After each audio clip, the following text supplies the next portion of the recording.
السلام علیکم ناظرین، آپ دیکھ رہے ہیں کشمیر ڈیجیٹل۔ میں ہوں سعید شبیر حسین شاہ۔ ناظرین، آج ہمارے ساتھ اسٹوڈیو میں ہمہ گیر جہتوں سے مالا مال ایک شخصیت موجود ہیں جو بیک وقت شاعر ہیں، نقاد ہیں، ادیب ہیں، محقق ہیں، مترجم ہیں، اور اس کے علاوہ سوشل ایکٹیوسٹ ہے، اور سب سے بڑھ کر یہ کہ وہ سسٹم کے باغی کے طور پر جانے جاتے ہیں۔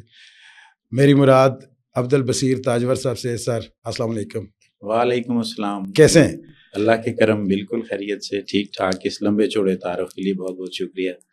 اچھا، ویسے آپ تعارف کے قابل ہیں، تو یہ جو میں نے بولا یہ بہت کم بولا ہے، اور ماشاءاللہ آپ کا میں پرستار بھی ہوں، اور آزاد کشمیر میں اور آزاد کشمیر کے علاوہ پاکستان میں بھی آپ کے بڑے بڑے فالورز موجود ہیں، اور بڑی آپ پسندیدہ شخصیت ہے لوگوں کی۔ بہت بہت شکریہ آپ اسٹوڈیو میں آئے۔ اچھا، مجھے بتائیں کہ معاشرتی بگاڑ کے اسباب کے بارے میں اگر ہمیں بتا دیں، کیا اسباب ہیں، سبب اس کا کیا ہے، اور کیوں اتنا ہمارا معاشرہ بگاڑ کی طرف جا رہا ہے؟ شبیر شاہ صاحب، معاشرے میں بگاڑ بہت زیادہ بڑھ چکا ہوا ہے، چیزیں شدید الجھاؤ کا شکار ہیں۔ میں کہہ سکتا ہوں کہ آواز نہ خدا کو نہیں، اب خدا کو دو، ہے آخری نشان تک پانی چڑھا ہوا۔ تو اس صورتحال میں شدید سر پٹول ہے، اسٹریٹ فائٹس ہیں، روزانہ آپ کو کہیں قتل و غارت کی، کہیں بم دھماکے کی، اور کہیں کسی معبد کو، کسی اقلیت کے معبد کو گرائے جانے کی، جلائے جانے کی، بستیوں کو جلائے جانے کی خبریں آتی ہیں۔ تو شدید الجھن، نفسیاتی دباؤ کا شکار ہوتا ہے آدمی۔ لیکن ان چیزوں کو درست کیا جا سکتا ہے، اور ان سب کی درستگی ممکن ہے، اور ایک ہی طریقہ ہے ہمارے پاس کہ ہم اسے نصاب کے ذریعے سے درست کریں۔ ہمیں خشت اول چون حد میں مار کج تا سریا مین روت دیوار کج، کہ جب پہلی اینٹ کہیں ٹیڑھی رکھی ہوگی تو ہم دیوار کو جتنا اونچا لے کے جاتے رہیں چیزیں درست نہیں ہوں گی۔ تو ہمیں وہ اس پہلی اینٹ کو کہیں جا کے درست کرنا ہے۔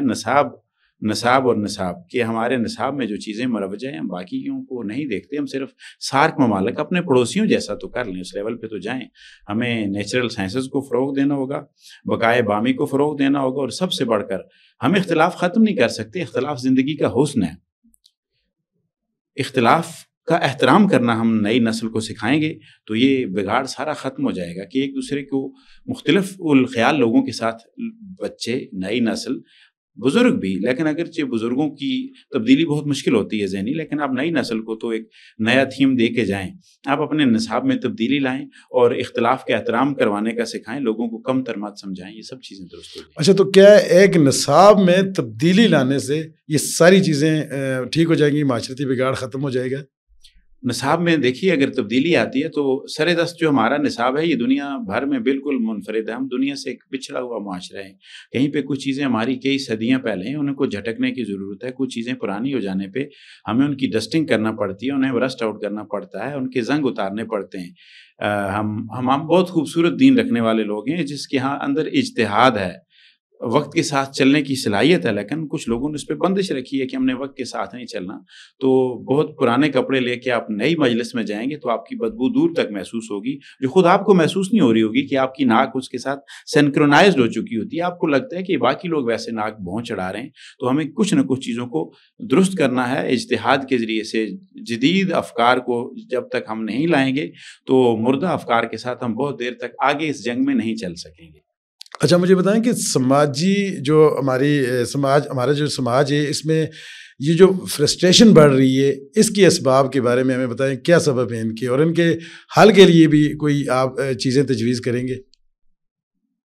سماج کی فرسٹریشن، سماج میں مساوات بھی نہیں ہے اور انصاف بھی نہیں ہے، یہ دو الگ الگ چیزیں ہیں۔ مساوات یہ ہے کہ آپ تمام لوگوں کو ایک جیسی چیز دے دیں، ایک جیسی، ایک سائز کی سب لوگوں کو دے دی جائے، اور انصاف یہ ہے کہ آپ لوگوں کو حصہ بقدر جسہ کے، جو بڑا ضرورت مند ہے اسے بڑی چیز دیں، جو چھوٹا ضرورت مند ہے اسے چھوٹی چیز دیں۔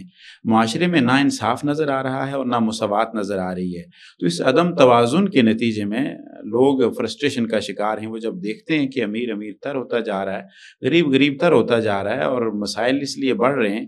الجھنیں پہلے بھی موجود تھیں، لیکن اب سوشل میڈیا نے ان کو پلیٹ فارم دیا ہے۔ لوگ ایک دوسرے کی الجھنیں دیکھتے ہیں اور اس کے بعد وہاں پہ بغاوت کی آوازیں اٹھتی ہیں۔ تو اس وجہ سے، اور یہ لازمی بھی ہے کہیں نہ کہیں، اگر یہ آواز نہیں اٹھائیں گے تو اصلاح نہیں ہوگی۔ کچھ نہ کہنے سے بھی چھن جاتا ہے اعزاز سخن، ظلم سہنے سے بھی ظالم کی مدد ہوتی ہے، اس لیے بولنا تو لازمی ہے، لیکن اسے دور کیا جا سکتا ہے۔ معاشرے میں مساوات لائیے یا انصاف لائیے، کوئی ایک چیز تو لائیے، یہ سب چیزیں آپ دیکھیں گے کہ غائب غلہ ہو جائیں گی اور آپ کو نظر نہیں آئیں گی۔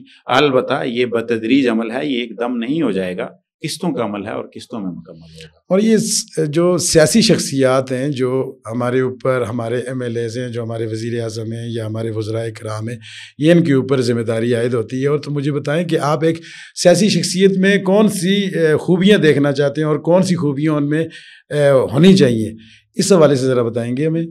ایک سیاسی شخصیت میں جو خوبیاں ہونی چاہیے، بدقسمتی سے ہم ایسے معاشرے کا حصہ ہیں جس کا میں حصہ ہوں، آپ حصہ ہیں، اور ہمارے سیاسی لیڈرز بھی اس کا حصہ ہیں۔ ہمارے ہاں وہ میرٹ نہیں رکھا جاتا۔ بنیادی طور پہ کسی بھی لیڈر کے لیے یا سیاسی رہنما کے لیے لازمی ہے کہ وہ 3 اوصاف سے متصف ہو۔ عالمی طور پر بھی یہی 3 چیزیں مانی جاتی ہیں کہ اس شخص کا سب سے پہلے ایک بہت ہائی ویژن ہونا چاہیے، یہ سب سے پہلی خوبی ہے کہ ہم جس کے پیچھے کھڑے ہوں اس کے ویژن بہت ہائی ہونا چاہیے۔ دوسرے نمبر پہ وہ بہت پاورفل ٹرانسمیٹر ہونا چاہیے، اس کی بات کا ڈھنگ بہت دل نواز ہونا چاہیے۔ اور تیسری چیز ہے وہ ڈیووٹیڈ ہو، وہ کسی ایک چیز کے ساتھ تو ڈیووٹیڈ ہو، وہ جو بات کرے وہ اپنے لگا رہے، اسی پہ جتا رہے۔ اس کو ہم یوں کہہ سکتے ہیں کہ وہ نگہ بلند سخن دل نواز جان پر سوز، یہی ہے رخت سفر میرے کارواں کے لیے۔ ہمارے ہاں ان چیزوں کو نہیں دیکھا جاتا۔ ہم یہ دیکھ رہے ہوتے ہیں معاشرتی طور پر کہ پاکستان میں کس کی حکومت آ رہی ہے، تو ہم دیکھیں کہ انہوں نے جسے بھی کھڑا کیا ہم اس کے پیچھے کھڑے ہو جائیں۔ ہم یہ دیکھ رہے ہوتے ہیں کہ گاؤں میں میرا مخالف کس کو ووٹ دے رہا ہے تو میں اس کی مخالفت میں جا کے اس دوسرے کو ووٹ دے دوں، اور اس سے بھی کہیں بہت پہلے ہمیں جب تقسیم کیا گیا اس تقسیم کے پیچھے ہمارے ہاں نسلی تعصبات ہوتے ہیں۔ ہم یہ دیکھتے ہیں کہ وہ ایسا کون سا شخص ہے جو میری نسل سے ہے، وہ چاہے جیسا بھی ہے میں نے اس کے پیچھے کھڑے ہونا اور میں نے اسے ووٹ دینا ہے۔